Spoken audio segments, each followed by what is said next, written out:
I think that I kind of, after childhood, became a really serious person. I think it's also a byproduct of how I was raised and the people in my life who kind of respect a more serious tone, serious attitude instead of being playful or goofy or silly, because maybe it isn't the best way to be if you want to be successful. I'm going to strip a lot of that down today and just kind of explain the realities of hustling, the dangers of it, but also ways that we can still be highly ambitious and get a lot done and follow our goals without sacrificing who we are and rest and play.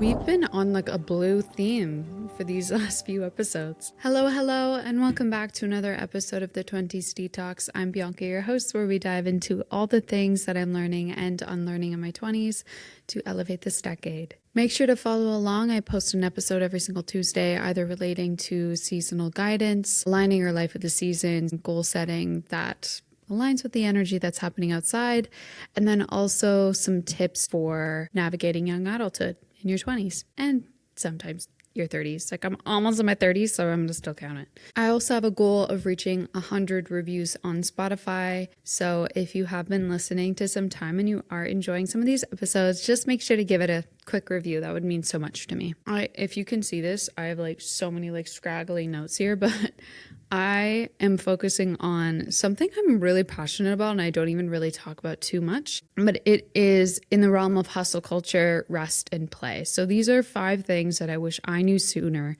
about what it means to hustle, what it means to rest, play, so that I can still stay ahead in my 20s and not, like dilly-dally, but also not burn myself out. If you don't know much about me, a little bit about myself is I would say I'm a very highly productive, ambitious person. When people knew me in high school and university, I was so far on the hustle side. It's not even funny. I definitely pulled all-nighters. Getting the best grades were so important to me.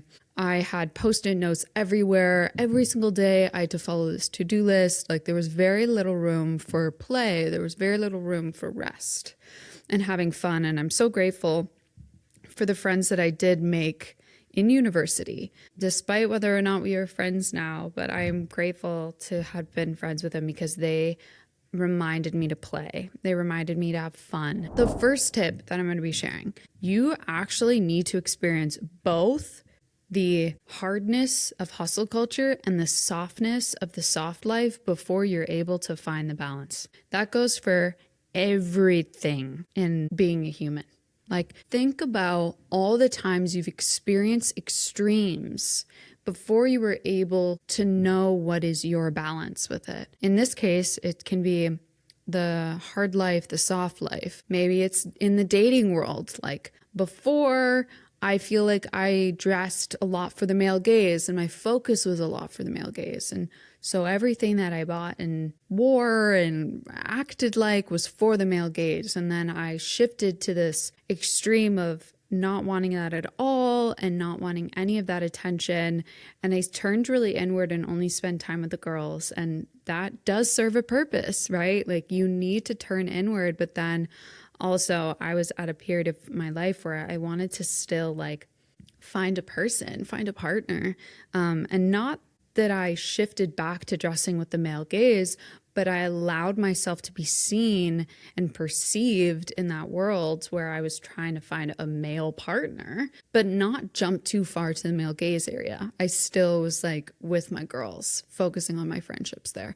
And I want you to just think about that for a sec. How many times have you hopped from one extreme to another? That's super valuable information. I briefly mentioned in university, I was definitely in the hard life, the hustle life. Everything was serious. My routines were very rigid and strict. If I didn't follow those routines, I was feeling really guilty and not enough quite a lot. I felt this constant cycle of, because I didn't get my to-do list done in the right way, even if I got everything done on that to-do list, I was left with, oh, but I could have squeezed one more thing in and I'm still not productive enough to be able to do that. I was never left feeling satisfied with my work. And I felt like I woke up one day realizing, oh my gosh, I'm kind of living this robotic life. Like I'm kind of just waking up, needing to do the same things, needing to follow this exact workout routine. I have this strict schedule with school. I have these strict ways of how I study, how I do things, the foods I eat, the meal preps. It was becoming a very robotic life. There wasn't a lot of flexibility. There was no play in it at all. And what happened was, because I woke up to that and thought, oh, this is why I'm feeling miserable, I disregarded all of that. And what tends to happen when you go into this soft life where you have fewer routines, it's a lot more fluid. You are able to connect with yourself a lot more, 100%. You're able to connect with your intuition, your femininity. That goes for both men and women. This yin energy within us, we're able to connect more with that in those moments. Feel connected to potentially a higher power if you were kind of getting away from your religion or your spirituality or connection with nature. That is where that happens. And the problem with that as well is I felt like I was going nowhere, honestly. Like I was just like floating. And that's because there is value to routine. There is a value and importance of having some sort of structure. So a friend of mine, Kayla Rose, she has this podcast called Skinny Dipping. Absolutely love it. Literally one of the only shows I still listen to, as I am a podcaster myself. And I feel like sometimes I don't always want to be in the podcast world constantly. But one of the things she shared that was really a good analogy for what I'm trying to say of this balance is the hard life is the rocks in the stream, and the soft life is the water. The soft life has a lot of creativity, a lot of brainstorming. Everything's everywhere, but without the rocks, they can't go in a direction that gives us success on this earth. Like at the end of the day, we diss our ego, we get frustrated with like the things in our society. But if we want to put ourselves in a position where we can stay ahead in society, we need to honor it alongside the deeper spiritual connections that we might have in that soft life and the intuitive connection. So with that balance is a never ending process, right? Like you'll learn, oh, maybe I should put a rock here. Oh, I'm running out of stream. Like the flow is really weak. Well, maybe I need to focus a little bit more on my creativity, my spirituality, turning inward, and balancing that this flow is not going out of control. It's okay if you feel like you're on one side more than the other. That is natural. Like we're going to just like sway like this. I just thought of like song Sway by Casey Musgraves. Sometimes we're going to like go a little bit more to the soft life, and then sometimes we're going to be a little bit more to the hard life, and slowly we're going to like find this balance that works with us really, really well. And that balance, I'll go into the next thing. The second thing is balance looks different for everybody. So that balance of that sway and like figuring it out, it might be in a certain, of that spectrum that works perfectly with you. Whereas some people need to be a little bit more on the soft life than they are the hard life. And that is their balance. And I think a perfect example of this is like, I would not say that I am like a morning person, but I do like mornings. My chronotype says that I'm like an early evening gal. So I think that just means I go to bed not too late, but I also don't wake up too early. I go to bed around like 10-ish, 10 to 11. I'll wake up between like, it depends on the season, but right now I'm waking up around 8:30. I don't think that means that I'm not cut out to be super successful because I'm not waking up at 5 a.m. or 6 a.m. Like, I really feel like you need to understand what your balance is. Some people will wake up at 5 a.m. and that is the best time for them to wake up. Like, they are their best selves the whole rest of the day with a lot of creative energy, with a lot of vigor. I'm not like that. Like they get tired and they want to go to bed at like 9 o'clock. I'm not like that. Some people don't need as much sleep. They need less sleep. I know like my happy number is 9 hours. So I think it's just through trial and error, you're going to understand what works for you. And I really feel like it's to discourage you from adopting other people's routines. Because what you'll see with trying to stay on track, trying to get on track, you might see a lot of people creating all these like routines that they must follow. And if they don't follow it, then they're not going to succeed. You have to build those routines for yourself, and you have to be unapologetic of how they might be different. So like you might not wake up at 6 a.m., you might wake up at 8 a.m., and that's okay. You might have more inspiration to get creative at 9, 10 o'clock at night versus 9 or 10 o'clock in the morning. And that's okay. That doesn't mean that you're falling behind and another person is more ahead. It just is that you guys are different. So that's another thing. That's the second point of balance looks different from everyone. And it really will relate to your personality, your chronotype, your biology, your values, the culture. So just honor the fact that we're all different, and that way you can find your little balance there. Since we spoke about sleep, let's go on to that one as well. Although balance can look like different than anyone and you can sleep at different times, making sure that sleep is a priority is the foundation. With sleep, that's when you are restoring your muscles so that you can show up to your workout the next day properly. You're restoring your brain so that you can be creative the next day. You're restoring your immune system so that you don't get sick and have it be like a fast halt with your momentum. You're able to stay healthy, to be able to move through life at a great pace for you to get things done. Sleep is the foundation. This is like kind of my story with sleep. In university, I didn't prioritize sleep at all. I thought, like I'm just gonna get the bare minimum, get through my day, whatever. And that's not too uncommon to like so many of my peers at that time. Like a lot of us were only getting like 5 hours of sleep a night because like we had a lot of work to do. I was in a science degree. It was tough. I had to study a lot. And sometimes I wanted to have fun and I stayed out a little bit later, but I needed to wake up early the next day to study. And so I really wasn't prioritizing too much sleep. And there reached a point when I was in my third year and I had to stay up to finish this like 30-page report on I think it was botany. Like it was a plant thing. And I stayed up all night. It was delirious. I was literally like, I felt high because I stayed up all night. And that was the only time I ever pulled an all-nighter and barely slept. I tried to like sleep a couple hours the next day, but you kind of like ruin your circadian rhythm a little bit. But that was one time. Otherwise, like I just didn't really prioritize it that much. And that was the year of 2020. We all know what happened in 2020. COVID happened, right? And I remember getting sick and truly feeling like, I'm laughing right now, but like, because some people did pass away. I thought I was going to die. I had this really bad pneumonia. I could barely breathe. I was sick for 3 weeks, like bedridden. And I finally went to like an x-ray and they were like, yeah, you have some fluid in your lungs.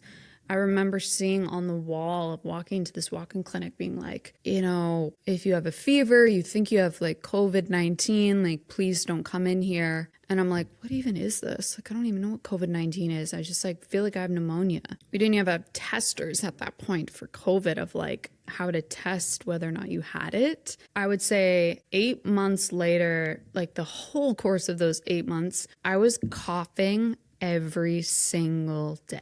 We won't get into it, but I was not healthy.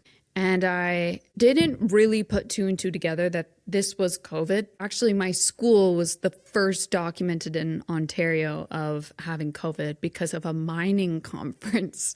And I was like going to school. So I think like we might have had like some of the first cases there when it comes to like universities. So I had COVID at that time. Something though that I didn't know, like I didn't know that until later. And the thing that I said, oh, this is why this happened, was because of my sleep schedule. I started feeling like anxious after that time when I got really sick if I was not getting enough sleep. For years, like only until recently, it's 2026 right now, only like the last few months have I been like, it's okay if I didn't get enough sleep, like I'll be okay. But I would be anxious if I didn't have enough sleep. Like nothing was going to make me lose sleep anymore. Because I did not want to get sick like that again. I literally did not think I was going to make it. Anyway, I'm like going back into that memory and it was not fun. I think to a certain a point, I was a bit extreme afterwards with like, I need to make sure I get this amount of sleep. Otherwise, I'm not going to make it. And one of the things that I really overlooked was quality of sleep. So what that means is like the amount of sleep is something, right? Like on average, men don't need as much as women. Men could do with like 7, 8. Women are more like 9 to 10. That supports their hormone systems. But the quality means just as much. Like if you are not getting quality sleep, then you still might feel tired. And you also might be prone to sickness. You might be prone to brain fog. You might be prone to some hormonal disruptions if the quality of sleep is not good. And one of the things that promotes good quality sleep and restorative sleep is staying on a proper circadian rhythm. Like not doing what I did in university where I would I would stay up till 2 a.m. one night and then I would go to bed at 9 p.m. and then I would go to bed at like 12 and then I would go to bed at like 10. Like it was all over the place. And because of that, my circadian rhythm absolutely just didn't exist. Now, I really try and stay within like a 2-hour buffer range, even on the weekends if I go out, like to not stay up 2 hours later than I normally would and sleep in 2 hours later than I normally would. Like I try to stay within a certain time range so that my body is getting used to like the clock that I'm trying to condition it for. To be honest, I know some of you might think, oh, I'm young, I don't need to worry about it. But like I was at my healthiest before this moment when I got sick. I thought I was, right? Like I was functioning well. I was doing well. And then it hit me. And what happens when you get sick? You're not getting restorative sleep, so then you throw your back out or you hurt a muscle or you feel like you can't run as much or you're having brain fog. You're not as efficient at your work. You're not as creative. You're not going to have the motivation to stay ahead at all. Your health needs to be the foundation so that your body is functioning properly. So that you're able to keep up with that vigor, you're able to have that creative energy to be able to get things done. Without that, it won't happen. I know people around my age that disagree with me. And then I hear how many times they get sick. I hear how many times they lose momentum. I hear how many times they feel anxious and depressed because when you don't have enough sleep, it affects with your hormones, but affects your neurotransmitters, which affects your mood. And then you're not able to stay in a good mood either to continue forward. So sleep really needs to be the foundation there. It's completely overlooked when it comes to strategy is about like hustling and playing and rest. Like sleep needs to be at the core. And the next thing, because we're kind of tying it into some circadian rhythms, my sleep does change based on the seasons. Because in the wintertime, it's dark at 4:30. In the summertime, it's dark at 9:30. So sometimes I feel like maybe I don't need as much sleep in the summertime than I do the wintertime. And I listen to my body. All of these are tying together. I listen to my balance, sleep being the foundation there, and then tying into seasons of how seasons can really influence our routines. I wrote this guide, Align Your Life with the Seasons, a couple years ago. It was completely inspired by my grandmother, who's Norwegian. I went to Norway in 2023, and seeing how people lived there really did something for me. And this is beyond the fact that I am Norwegian and I felt really connected to being there and being like, oh my gosh, it's so great to like see people who are living where like some of my ancestors were born. Like that's so cool. I also think like one of the reasons why I'm just fascinated about Scandinavia in general and Finland as well, because they have some of the happiest people, some of the most educated people, smartest, like kindest people. And they really do honor their body as well as nature. They care about nature a hell of a lot more than anywhere else in this Western side. I had to think, could it be something? Could there be something there? And then the more that I was like sitting with this idea and meditating about this idea, because if I'm being all honest, like a lot of this comes from like me sitting and meditating and like, what does this mean? How can I build upon this idea? When I started looking at nature and being like, oh, this happens. Could this be why I feel like this? Oh, could that be in the springtime when like things are starting to blooming? I feel this energy. And I just kind of like deep dove into writing this entire report, like this entire workbook for myself first. I wanted to learn, how can I do this for myself? And the first year, I dabbled a little bit into it and I was like, oh, this is kind of interesting. And I did have it on my website. And it wasn't until the start of 2026 where I'm like, I'm going to really honor this idea. And I tweaked it and I'm starting to live it and share it with you guys. Because I'm doing this, I feel so supported in every stage, in the hustling stage, in the rest stage, in the play stage. Because we are nature. I keep telling people, like, why do we feel like we're not influenced by what's happening in nature when we are nature? Like, we are nature. We started living out there, not in homes, not in these big glorious boxes. Like, we started out there.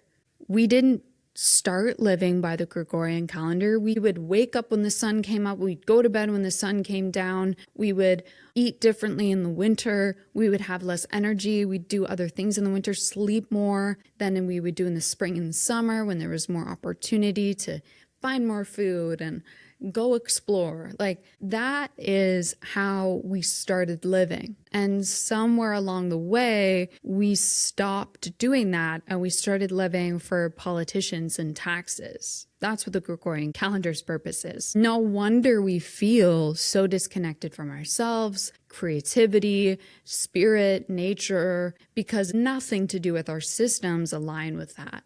Even though some of us might be highly ambitious and we have all these ideas, what I've found is we're not as efficient as we can be if we don't plan with what's happening out there. Like, we can use that as this like resource to replenish our creative energy and our mental energy to keep going. And this is not like just like woo-woo spiritual, like they emanate energies out there. There's like actual vibrations that our body feels. And the very last thing, because we haven't really spoken about play too much, and it's because I have a reason here. One of my mentors, Gary Ware, is all about play. All about play, specifically in the workplace and corporate world. He is a facilitator where he goes and helps teams create better bonding strategies. And all of this is through like playful tactics, because play makes work work. I mentioned earlier in this podcast episode about how I've always kind of felt like I'm super serious, and that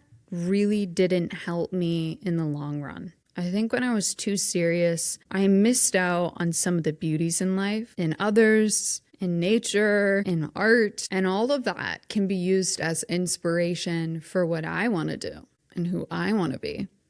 And when I'm so serious, then everything around me feels pretty bland because I'm not really opening myself up to seeing that beauty. And I recognize I'm like still not as playful as I would like to be, because it's been like so much of my conditioning to be like serious and put together and, you know, all that.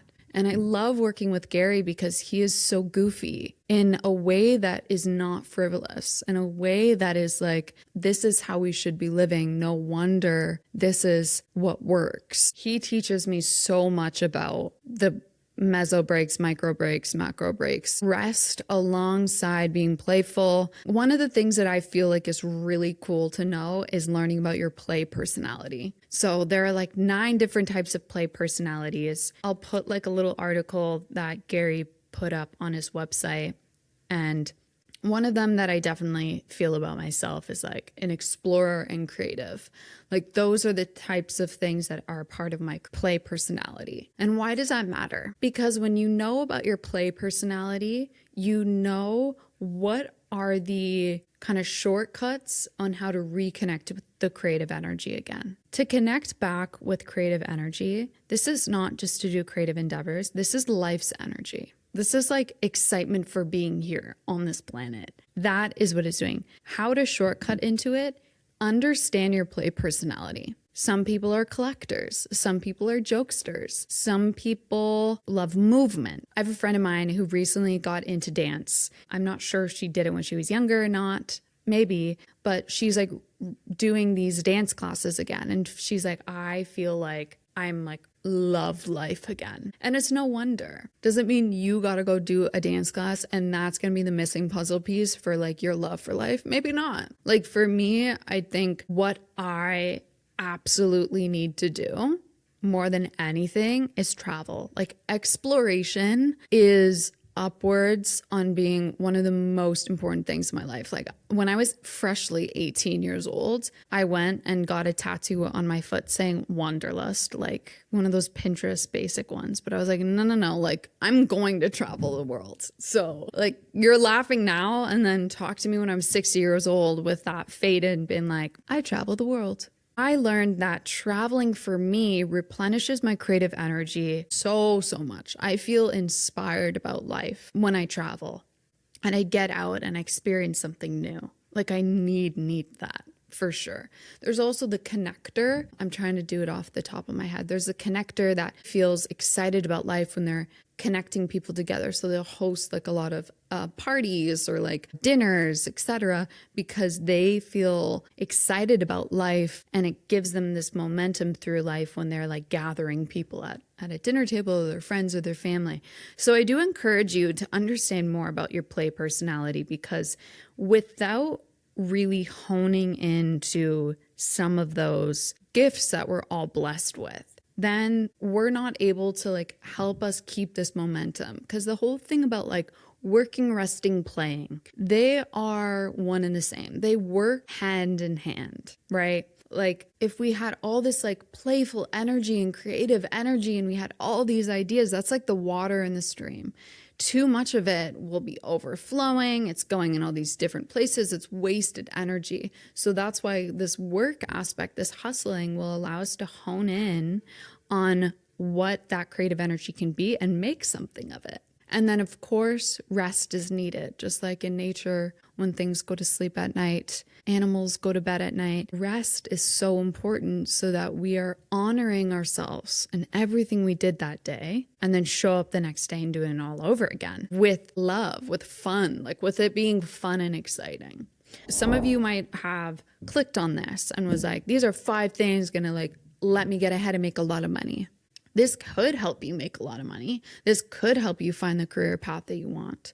I'm just giving different ideas that are not what you will find on ChatGPT. Like these are things that are unique, you know, understanding that going on Instagram and looking at what a creator is going to do for their workout routine or morning routine or night routine, it might not align with you, because you have to create your balance. Understanding that sometimes when you are working really hard in the wintertime and trying to grind, it's completely against what nature is trying to tell you to do. So no wonder you feel burnt out by spring. No wonder you feel unsure about yourself and where you're going on like about in the summertime.